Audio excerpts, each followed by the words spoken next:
And ladies and gentlemen, we continue now with a studio session in which we want to pick up on some of the messages that we've been hearing. I am joined by the Director General for Economic Affairs and Sustainable Development at the German Foreign Office, Michael Chlor-Bechtold. Welcome to you. Great to have you with us.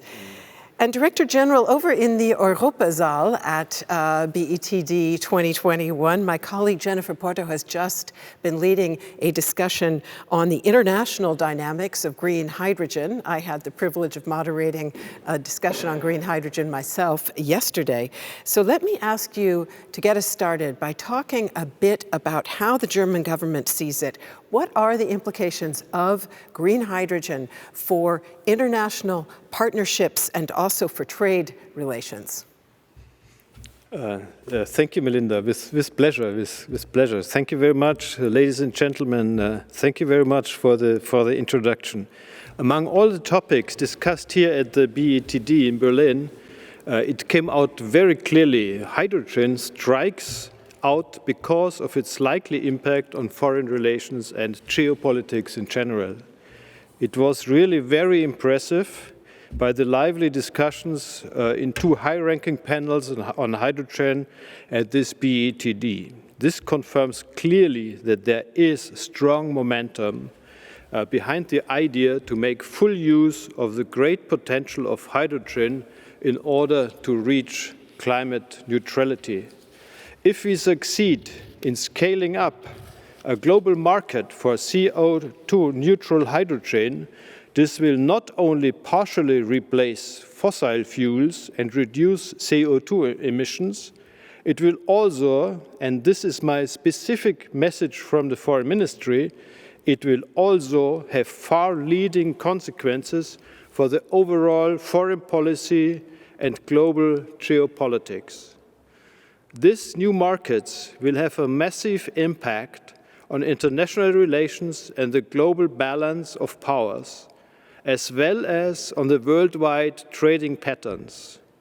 Those states whose business models are currently focusing on the export of fossil fuels might have to adapt their existing business strategies and perhaps also lay their focus on renewable energies. Other states with very high potential for renewables, such as Australia or Latin America, could benefit from these developments and emerge to new global energy power centers. The participation by energy ministers of Chile, Colombia, Uruguay, and Panama in our hydrogen panels, it speaks for itself. A responsible foreign policy has to develop appropriate responses to these upcoming new challenges. With our global hydrogen diplomacy, we want to ensure that hydrogen does not become a divisive issue or maybe even a new source of conflict. Instead, it should aim at creating opportunities for all to develop new value chains, new jobs, economic growth.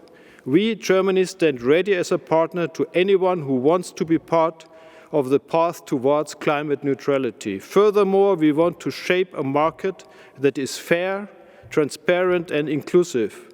Through standards and trade rules, we want to avoid technological dominance, and we want to ensure level playing fields for companies from all across the globe.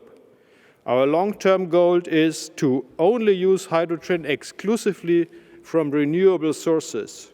At the same time, we are very aware that on the path towards climate neutrality, hydrogen from other sources will still play a role.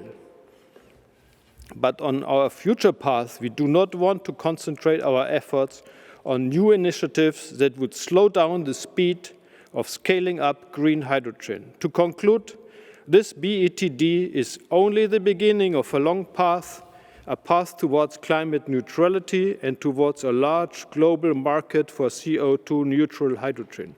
Germany stands ready as a committed and reliable partner on this path. The German Foreign Office and our embassies worldwide will be ready to support the ramp up of a global hydrogen market.